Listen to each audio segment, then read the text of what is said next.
Thanks for spending some time with me this afternoon and listening to me drag on a little bit on this facilities master plan. We are deep in it and getting to the end of the first round of community engagement. I don't know how many staff chats I've done. I know I've done 5 or 6 different community meetings. I have some more scheduled, so we'll keep the ball rolling, keep people informed.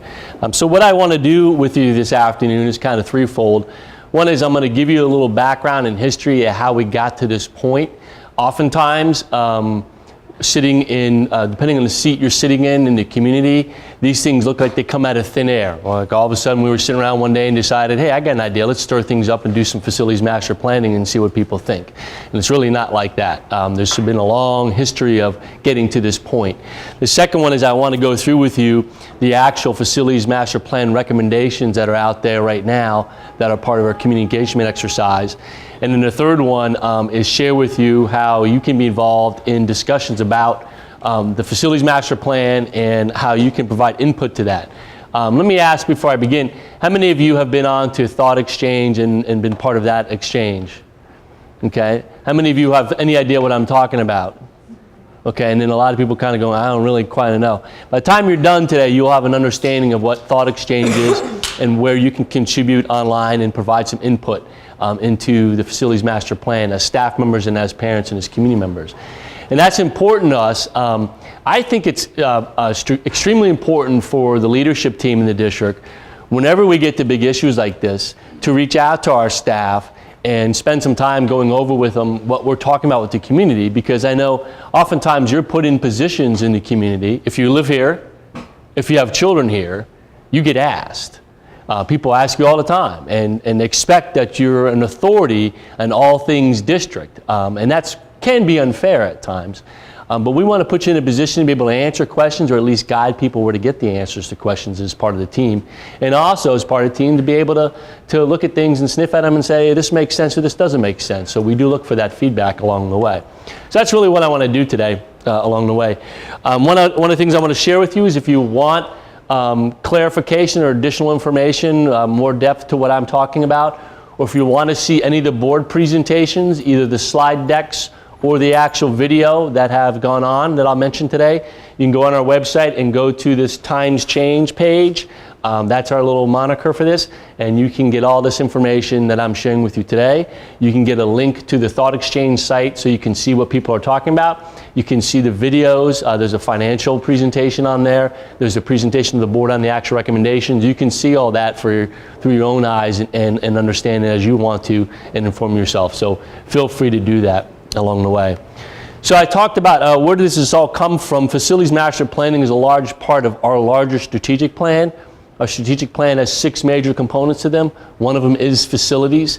So it's not something that we don't think about all the time. It is a major part of our operations day in and day out. It's a major reflection of community investment in our school district. When you talk about the 20+ buildings we have as capital expenditures, they're a big part of what we do in the school district. And so it's one of our goals in our strategic plan. Learning and work environments are safe, nurturing, and efficient. We want the places where our kids come for teaching and learning to be inspiring and safe and nurturing and comfortable. We want places where our employees come to work to be the same thing. And that's a big part of our goals, as you'll see up there. We also know that this is not a territory that the community is not interested in, as you can see in 13 and 17 when we went through community engagement as part of building our strategic plan. It was a big part of the conversation from members of the community, our facilities. And I will also tell you that every year annually, around December, the board is presented and approves our capital improvement plan. And I'm going to do a little explanation there when we talk about capital and capital improvements, a little school understanding. Capital, by definition, financial definition, are big fixed assets, right? These are buses and roofs and HVAC systems, as opposed to operational dollars, general fund dollars that we normally talk about. Those are things like textbooks and salaries and bills we pay. Those are not large fixed assets, things that have long lifespans and cost a lot of money. What we're mostly focusing on today in this discussion is the capital improvement component of our system. And that has its own funding stream. It's a permanent improvement levy that was approved by the community several years ago. that permanent improvement levy generates a little over $9 million a year, and those dollars can only be spent on capital improvements. So when we do a roofing project, or we do a sidewalk project, or we buy new buses to replace some of our buses, that's coming out of our permanent improvement money, our capital improvement dollars, separate from our general fund. And that's important for people to understand the difference between those two. 9 million sounds like a lot, and it is to each of us on an annual basis, but it's got to be stretched over 20-something buildings that are used by over 15,000 students and over 1,000 employees each and every day. So there's a lot of wear and tear on buildings, as we all know. I watched dismissal as little people running around with backpacks, bumping into things, et cetera, et cetera, et cetera. Things drop on the floor, right? You get a nice snow day, and what do we have tracking in all day? You poor custodians cleaning up the salt off the floor all day long that takes off the wax that has to be redone every summer, et cetera, et cetera, et cetera. So you know these things happen. So the board takes a look at our capital improvement plan every year, and as I said, facilities was a strong theme in our discussion with our community. You see 91% of the respondents had some mention about facilities as an important part of the system. And notice what they say, we really want you to have a long-range plan, but we also want inspiring for kids and for our staff to work in. We think that's important. More and more, you're seeing a lot of literature connecting space design to social emotional learning. You see that a lot. And it's really impacting the education world. You'll see it in K-12 education. It's all over the place now. And you'll see it in college education. They're redoing facilities much the same way, talking about the same way, right? We had specific questions we've talked to the community about, and again, you can see favorable ratings to classroom design being 21st century, safe learning environments. I'm going to touch on the word safe for a second, because sometimes there's a narrow focus on meaning. When we talk about school safety, immediately people conjure up images of those worst case scenarios that have to do with school safety, intruders, right? There are other components of a facilities that represent safety issues, right? So cracked sidewalks, bad carpeting, bad flooring, peeling paint, roof leaks, bad electrical systems, plumbing that's not operating right. Any of those that are failures in the infrastructure pose potential safety problems within the school. Could be environmental health, it could be physical health. And so it's really critical that we maintain safety as a part of what we do. And our district actually runs a very effective and proactive campaign to make sure of those things. And it's no different than in your house. For example, in your house, you know on a regular basis, you should change the filter on your furnace. Because if you don't, if you ever waited a long time and you pull that little sucker out, it looks pretty nasty for $14, it's impacting the efficiency of your HVAC system and the longevity of your HVAC system if you let that thing sit. And we have the same thing. You can imagine the systems we have that need proactive maintenance on a regular basis to ensure that they're operating effectively and we get a long lifespan out of them. That's the same thing here in all of our systems. So what I'm saying is the community, we recognize capital planning, capital improvements are a major part of what we need to do and need to stay on top of, and you can't let those things get away from you because it's just like your house. It'll catch up with you. We have 3 major pressure points on our facilities and our capital improvement plan. And for us, number 1 is aging infrastructure. Our buildings are getting older. In 2001, we worked with the Ohio Facilities Construction Commission, state agency. One of the things that OFCC does, other than provide funding for projects, is they do building assessment conditions. This is equivalent if you've ever bought a house, before you buy the house, you pay someone to do an inspection, and they give you a report. They walk all through the house and tell you about all the systems in the house and any problems that might be there, the age of those systems, and whether or not you're looking at a potential problem. OFCC does the same thing on the school sides, and so they go in and kick the tires and look at the building and say, here's our assessment of current conditions and your infrastructure needs over the next 10 years. And they did that in 2001. And in 2001, they looked at our buildings and said, you should close 10 of them. Where does that come from? They have a simple ratio. I think it's 66% is the number. Have you ever had the unfortunate experience of a car accident? And an insurance agent comes out and looks at your car and he's doing a condition assessment, or she, and they're making a decision to either pay for the repairs or total the car. There's a percentage point in there where they just say, forget it, it's not worth the cost of repairs, we're just going to write you a check for a new car, which is never enough for the new car. OFCC does the same thing. What they do is they look at your building and say, if the renovation costs for that building exceed a certain point compared to the cost to replace, their recommendation is going to be to replace. And if you take their money, you have to follow the rules. So anybody who's been here since 2001 knows we did not replace 10 buildings in the school district. In fact, what we did after 2001 was added 4 buildings: Alcott, Faust, Genoa, and Central. So we added to the fleet at that point with a bond issue and did construction because of expanding population. They also said in 2001 you have $112 million of infrastructure projects. And that, again, this is not a place where they said you've been negligent as a district in taking care of facilities. They just said as you look forward at all these buildings, based on their age and condition today, you can anticipate spending about $112 million over the next 10 years to keep things up and running the way they're supposed to. And we know that's the case. It's just like how you budget at home. If you're like we are in our family, we have the regular bank account and we have a house account we put money in because we know how old our roof is. Our roof's hitting that 25-year mark. I know it's coming. And I had failure a year ago. I had to do some repair work up there, and I was in that boat of, do I just go ahead and bite the bullet and do over? Or do I repair the weak spot and try and ride it out a little bit longer? And that's what we opted to do. It's the same thing with your car. If you don't change the tires, if you don't rotate the tires, if you don't change the oil, if you don't change the timing belt, which seems connected to the water pump for some reason, every single car ever built, and it costs you more money to do it, all that comes together. It's the same thing for us. $112 million in 2001. Our current estimates, we have 2. OFCC did a condition report of all of our buildings, and then Triad Architects did their own. We're looking at about $125 million over the infrastructure repairs on the current fleet of buildings we have over the next 10 years. Roofs, HVAC systems, electrical boxes, plumbing, et cetera, that you need to do.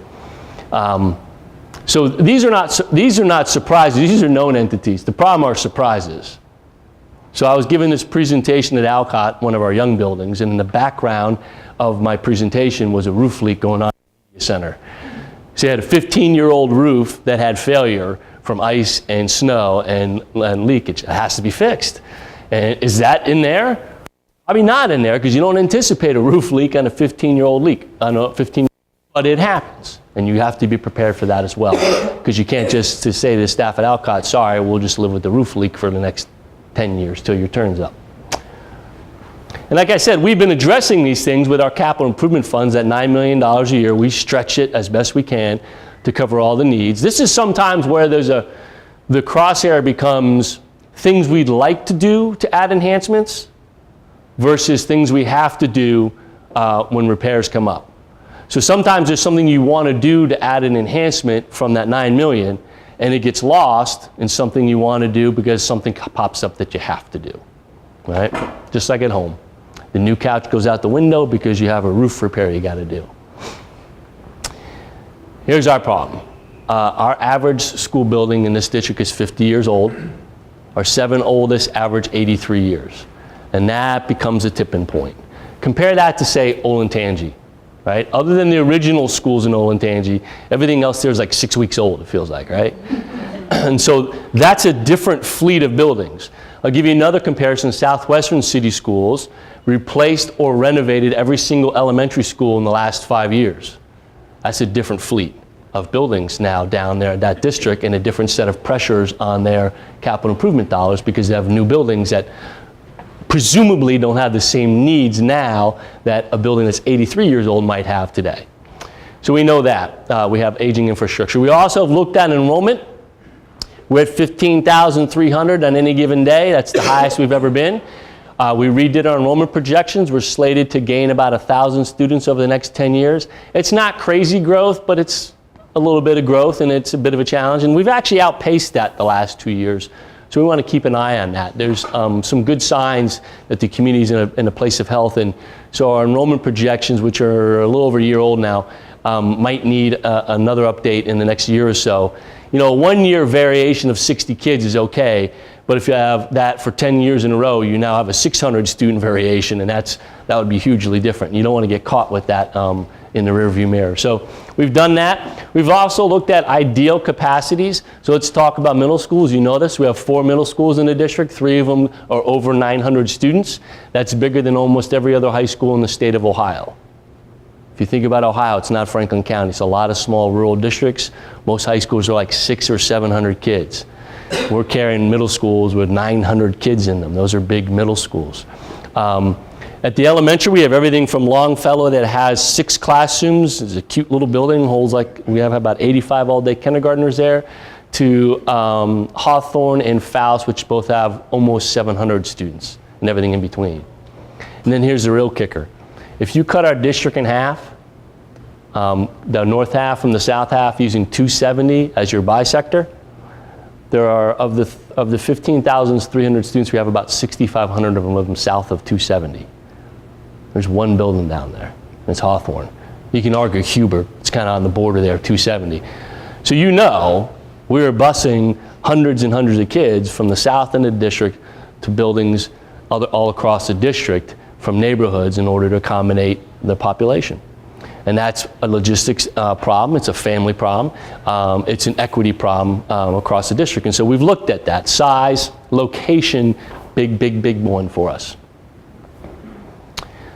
The last piece is we know that, you know, I started teaching in 1984, so I'm old, right? When I came on the scene, Madeline Hunter was the hot thing, right? That was lesson design.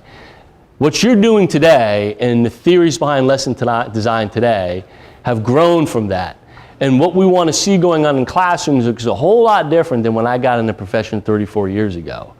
And a lot of that is impeded by the kinds of classrooms you're in, the furniture you're in, and the equipment you have available to you. It makes it more difficult.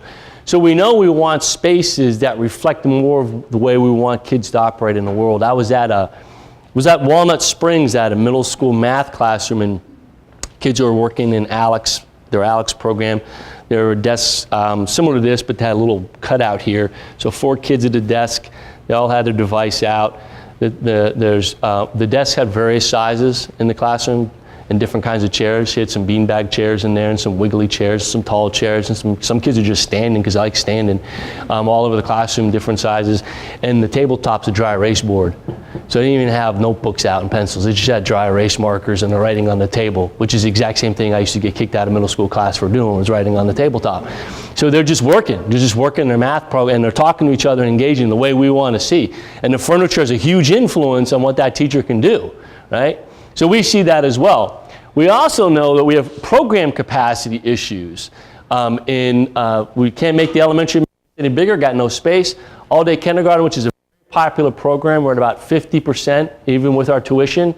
We don't have space for additional all-day kindergarten at this point. Let's take special education for a moment and talk about that one.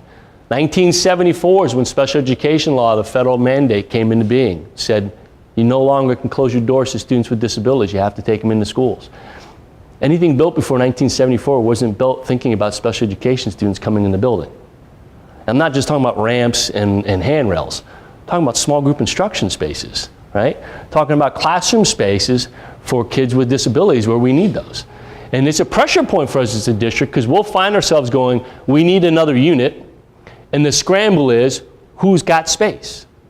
And then we carve that space out of some part of a building that wasn't intended for that, and we take our hardest to reach learners and some of our teachers who have the most challenging jobs and stick them in places that aren't really aligned to what we're trying to get done, and then we wonder why they have trouble. That's part of our problem. ESL, we didn't even talk about ESL in Central Ohio to 2000. I know I was a high school principal at Grove City High School when it started to hit. Now we're at 9% of our population. And we struggle for space for special programs for those kids.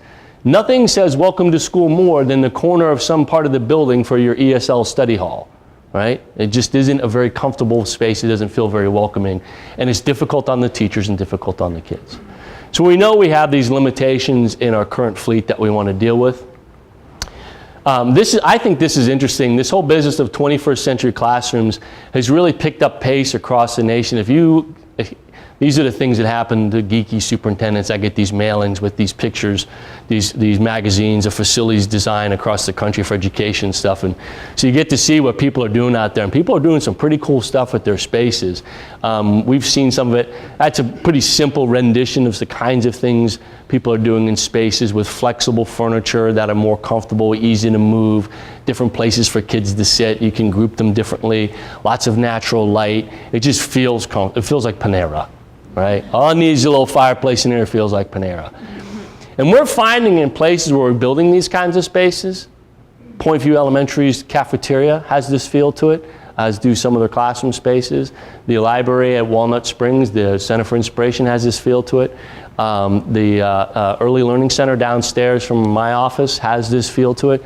We're finding when we build those spaces, kids respond. And kids and staff respond. It changes the complexion of the building. And I think from the kind of teaching we want to do, these kinds of ideas are more reflective. Not every curriculum, but in some curriculum. So we really like to get there in order to, I mean, it's 2018. Let's stop talking about 21st century. We're in it. We're almost a quarter of the way into it. Right? Pretty soon we'll be talking about 22nd century learning. I don't even know what that's supposed to look like. Jetpacks or something going on. So we have a facilities master plan committee, and this all began actually a year ago. We did our capital improvement plan to the board, and they said, you know, Dr. Kellogg, it's time. We think it's time to rip off the Band-Aid and really build a more robust long-term plan for our facilities to see what we can do here. The opportunity's there. We did an enrollment update in March. OFCC started their building assessments. They asked me to put together a citizens group to look at some information and make recommendations, so we started that in the summertime. We had about 27 people on that committee representing these various groups. Some of them represent private and public business and leadership organizations that they have great background in this kind of work. So it was easy for them to help go through our data and understand it and make recommendations. It was a good group. They looked at the same things I'm talking to you about. They looked at some data sets. They asked great questions. They had a series of meetings beginning in July, and you can see the topics of the various meetings that they wanted to see, including a financing options we'll talk a little bit about, that they wanted to hear more about what we could do there. And they made this comment, which I think was pretty powerful. Basically what they said was, hey, this is the recommendation of the 27 of us. We realize it needs to go out for extensive community outreach, which is where we're at right now, and feedback, and that could mean the plan changes, and we understand that. We want to honor their work, but it's a start point. That's important because oftentimes we get criticized for appearing to have already made a decision, and all we're doing is telling everybody about the decision and pretending that they have input on it. And that's not the intent here at all. I fully anticipate changes to the recommendations based on what I'm seeing in conversation right now. So I'm not sure we're there yet, but we're going to get there with people's input. Will we satisfy everybody's needs and desires? Probably not. But the goal is to satisfy as many people as possible. The other thing to remember is we get caught in the moment today, tomorrow.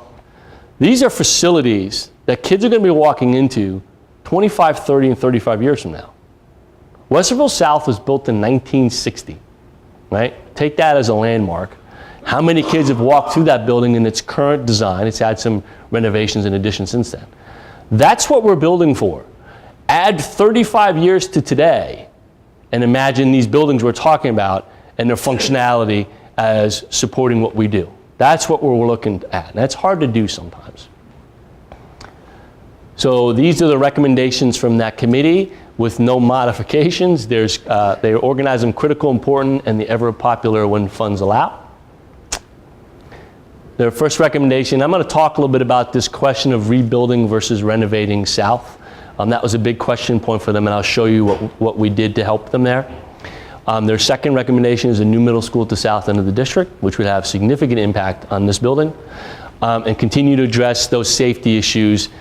Safety as defined as I described to you a while ago in terms of not just the worst case scenarios, but infrastructure failure, okay? So on the south one, that was a lot of discussion because the committee felt strongly they didn't want to make a recommendation for a plan for South that looked like we were cheapening the project. It is our original high school. In a lot of ways, it is our flagship school. It is in need of a minimum, before you did anything cool to it, it's in need of $15 million in renovations.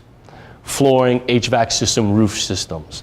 Not even anything pretty, just the stuff that you spend a lot of money on and go, no, I'm any different, right? Which you hate doing, right? It's like kind of like doing the timing belt in your car. Nothing cool comes out of it, you just got a new timing belt and it's not cool. So they wanted to see what can you do at South if you don't replace it for renovation. And part of that problem is if you replace South, it has to be on the current land because you need 25 plus acres because of athletic fields. We don't got 25 acres someplace. So if you replace it, one, the current building has to be in operation because I got no place to send 1,500 kids for, say, 3 years while we build a high school, or 2.5 years. And two, that means you're building the new facility on top of components of the grounds today that will then have to be replaced when you take the old high school down, which again is an additional cost. So the price of that project for a new high school goes up because it's not just a clear piece of ground you start from. So they wanted to see what we could do. So we had our architects do some work, and above the 15 million of infrastructure stuff, there are things we can do to the footprint of that school to give it a higher degree of functionality and what I like to call some coolness factor. So in all those darkened areas, some of these represent spaces on that property today where we could put additions on that building to add capacity or add functionality, whether it's expanding the media center or expanding the cafeteria, et cetera. Or spaces that we would, I gotta be careful when it's a touch screen, right? Gotta be more clever than the clever board. Or spaces where you can change the current footprint to add something to it, whether or not that's a small group meeting space or a large group meeting space, or maybe it's just a coffee shop. We have plans for coffee shops at the high schools where the kids can sit, have a cup of coffee, get a snack, talk to each other, and relax a little bit. Right? High school is a high-stress day. You guys, middle school is a high-stress day. There's no letdown at all during the day. It's just go, go, go, go, go. So we shared with them, this is second floor, what we could do in that. And from that, they said, okay, looks like there's some possibilities there. We're going to recommend a renovation. We got to get this off. All right, okay, good. Second recommendation, in order to build a new middle school, you need land. And we are fortunate if we don't have 25 acres, but we do have 2 pieces of land in the south end of the district, Hawthorne Elementary and 161. You may not know it, we own these 15 acres right across from Hawthorne Elementary School. 10 acres for an elementary school, 15 for a middle school, and you're okay, because you gotta have field. So we have this property here. And then you may not know when MI bought Minerva Park Golf Course. Apparently I can just wave my magic hand and it'll change. When they did that, they wanted the access road in front of Hawthorne, so we gave them that and they prettied it up for us. And in exchange, they gave us this 14.7 acres here. So we have 2 pieces of property that are appropriate size for either a middle or south end of the district, right near Hawthorne Elementary, right smack dab in the middle of MI subdivision. This is about a 250 home MI subdivision going in down there. If you haven't seen it, average home price is going about $300,000 is what I've been told. So it adds a lot of capacity down there. It doesn't take care of all of the students in all the neighborhoods down there, but it covers a lot more than what we have today. It would increase the percentage of families whose neighborhood school is the closest school to their home, is what it would do, and reduce the transportation we have of kids to the north end of the district. So we do have those 2 pieces of property. We don't have to buy anything. That's money saved. Second, people know you're trying to buy property, everything goes up, right? If we said we had to buy 25 acres for a high school, trust me, people would be licking their chops. The second set of recommendations all have to do with our oldest elementaries. Every building that made the list, except for one, and I'll explain that, is 55 years or older. So that's where the list comes from. So these are all of our oldest elementaries and their recommendations. Longfellow, because there's plenty of green space there, if you know that area. Renovation and expansion. Whittier, lots of green space. Renovation, expansion. They recommended a new elementary school at the south end of the district. And as I said, we have 2 pieces of property there.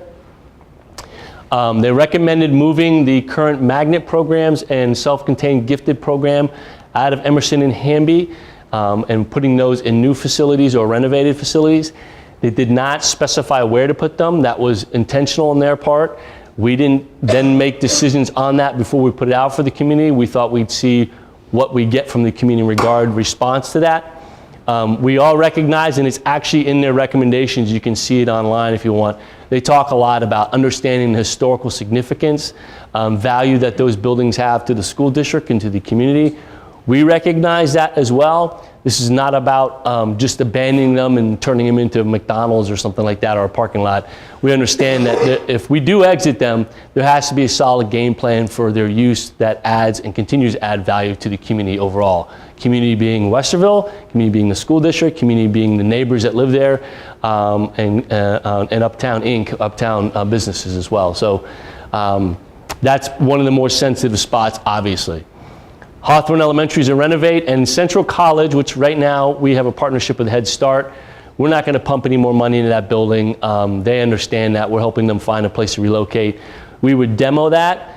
We have about 5 acres there, a little small for an elementary, but could be done if we wanted to opt to build there instead. So we do have that space there. So we really have 3 pieces of land we can play with, all in pretty good locations for us in terms of student population. Last recommendation is this one, Amherst, which actually isn't as old as some other buildings, but has functional problems similar to Point View without the walls. There's a recommendation to move that up the list just because of its design flaws. For some reason or another, in the 70s, open space concept seemed like a great idea. I don't know how you teach anywhere where you can't say to a kid, go sit in the hallway for a minute and cool off. Because sitting in the hallway means you're in the next door neighbor's classroom. And it doesn't, I don't know how you do 3rd grade reading guarantee testing day in a building with no walls, right? That's what they're dealing with. And their classroom sizes are small because all the barriers are like bookcases and shelves. So it doesn't function real well. They also suggested that we look at this plan and see what we could do with expanding magnets, expanding all-day kindergarten. And an interesting recommendation, because this pops up in our teaching and learning roadmap too, is the idea of a furniture and AV equipment replacement across the district. That's a something for everyone solution. Going back to classroom design, about 11 million is our estimate to go through the rest of the buildings in the district and replace classroom furniture and upgrade AV equipment, which is a lot of money, but in terms of what might be the impact on classroom teachers, might be a good value. And it's caught some people's interest. So I think there's some interest in doing something like that. Imagine what you could do in your media center or your classroom spaces if we came in and did that. So those are the 3 sets of recommendations. We took their recommendations and applied some costs to those. These are early estimates. Notice one of the things we didn't do was Emerson and Hamby, they listed them as a sell. And I've had the question, so I'll preempt it. Well, why isn't the revenue from the sale of Emerson and Hamby plugged in here as a revenue to offset the costs? Here's my reason. If you sell them, you lose control of what happens to them. If you exit them but don't sell them, you still control their use, right?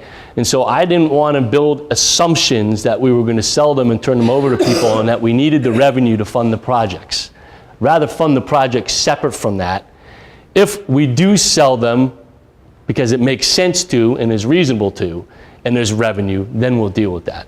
But I didn't think we wanted to build recommendations contingent upon revenue from those sales to fund some of this. Like I said, if you sell them, you give up control of them, and I would prefer not to do that until we know exactly what would happen to them. So there's some costs.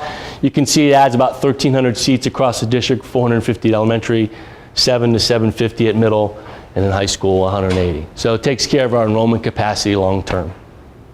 Takes care of our oldest buildings, takes care of enrollment capacity, takes care of south end of the district, does a lot, it solves a lot of problems.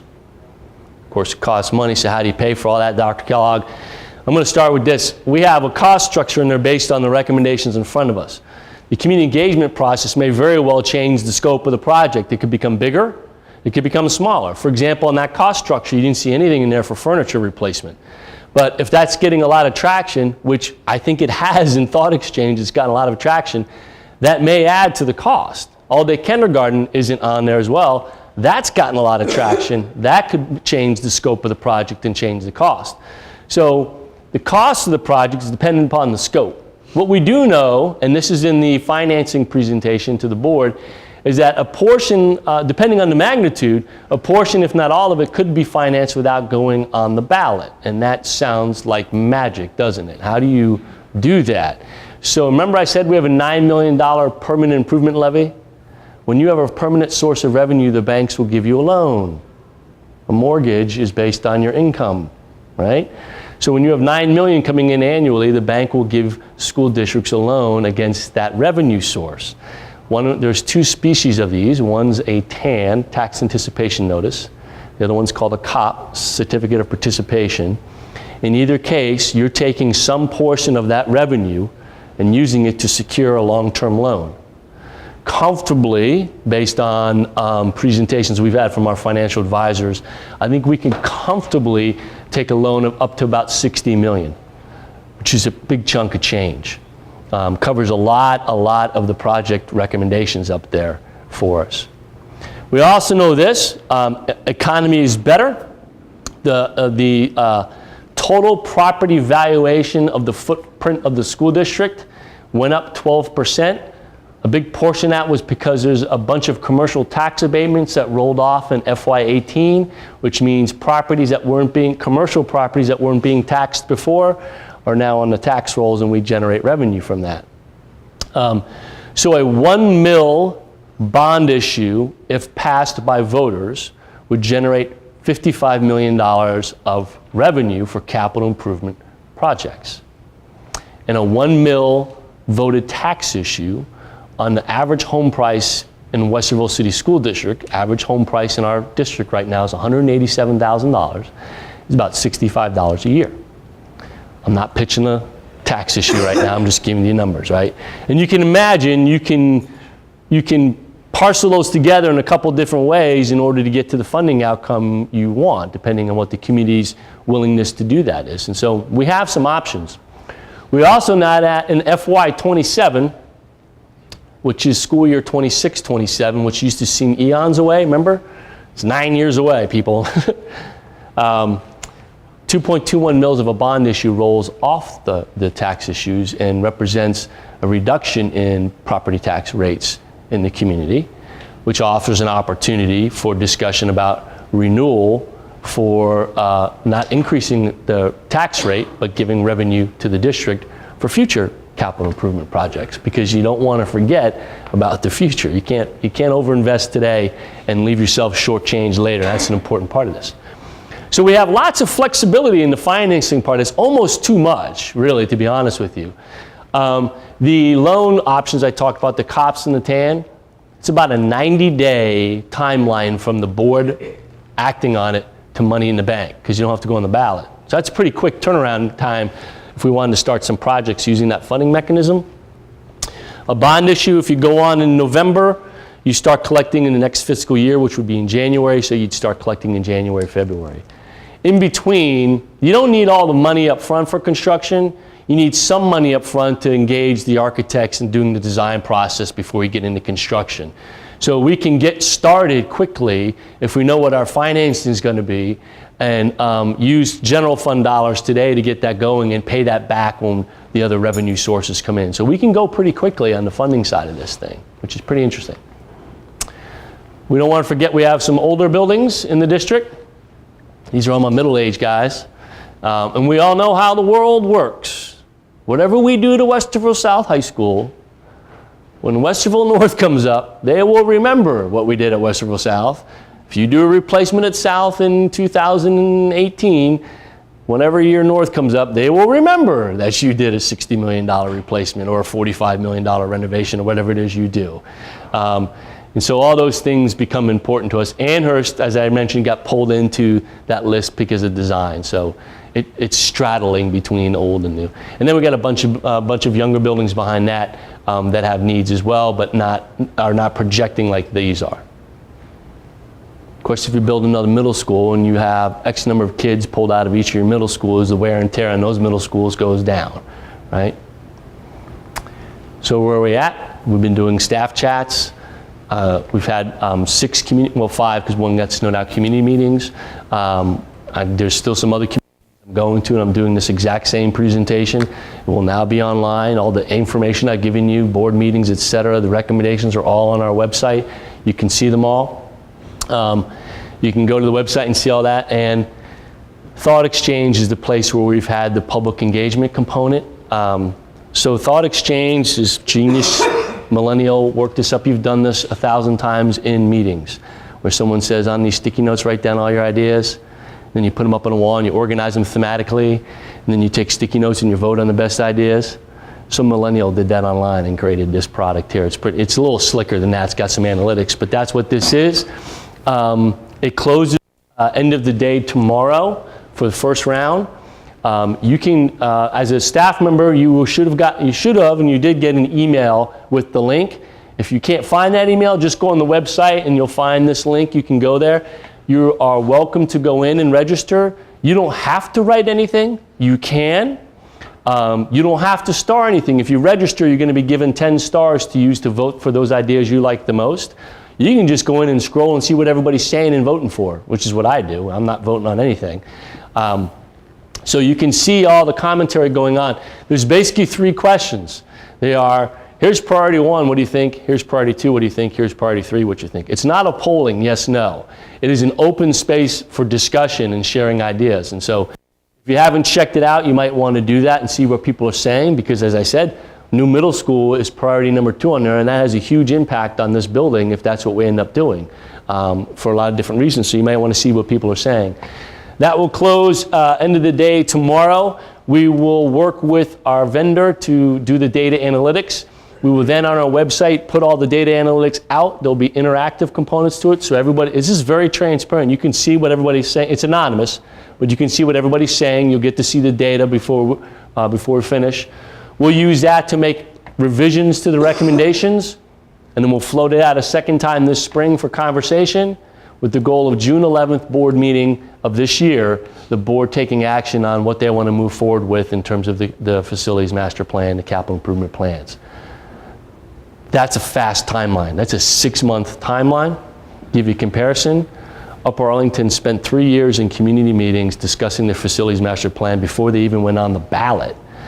The difference is we don't think our community members want to spend 3 years trying to figure out what we're going to do and wondering what does that mean for me as a staff member, for me as a parent, for me as a student. We think we can get there quicker, get some answers done, and get moving on the projects. The scope of their project was different too, and a lot different kinds of sensitivity. So this is where you can jump in and join the conversation or go see what people are saying. There'll be a second opportunity as well to do that along the way. So I'm going to preempt 2 questions. One is timing, one is redistricting. So in timing, I kind of gave you some money parts of that, which is a major part of the timing. To build a new middle school or elementary school from we have no plans to open the door and put kids in the building is about 2.5 years. So I think an aggressive timeline, if we knew where we were going in the next couple months, would be fall of 21. For renovations at some place like South, you can imagine the logistics. You got the summertime for work, weekends, nights, etc. You can add space and do that construction while other things are going on, move kids in, move things around. That's probably a 4-year from bulldozers show up to we've cleaned all the nails off the parking lot at South. And all the other buildings in between would have timelines similar to that in that time frame, depending on when we start them and how long it takes. So this is really a 4 or 5 year adventure, an aggressive timeline. Point View was about an 18-month project for us. And that was a very aggressive timeline with lots of work in the summertime. So the redistricting, absolutely. If you put a new middle school and a new elementary school at the south end of the district, someone's going to get redistricted. And so you can kind of put we have GPS software that allows us to start to play with boundary mapping down there and where that might be. And so you can imagine, if you know where the 2 properties are I'm talking about, if you built there, you can imagine that kind of the attendance watershed is going to be that concentration around Minerva Park, and it's just how far out in both directions in north and south, with the boundary probably being more towards the south end of the district, and then coming north. So there would definitely be redistricting, and then I would say this school would probably have the bulk of the number of students who'd be relocated down there, and then there's probably some left to right shift between here and Walnut and Blendon and Genoa to balance everything out along the way. So, you know, nothing rock solid yet, but that gives you an idea of what we're talking about, what would happen. So there'd be decreased population. You can do the math, right? 5 5 middle schools, how many kids per school I can, you know, in capacity. So it would be a different set of middle schools than we have today. So that's a lot in 40 minutes. I'm going to say this. I'll stay as long as anybody wants me to, but if you got something you got to go to and you're done, just politely leave. It's not going to bother me at all. But if you have questions, I'll take them and see what I can do to answer them.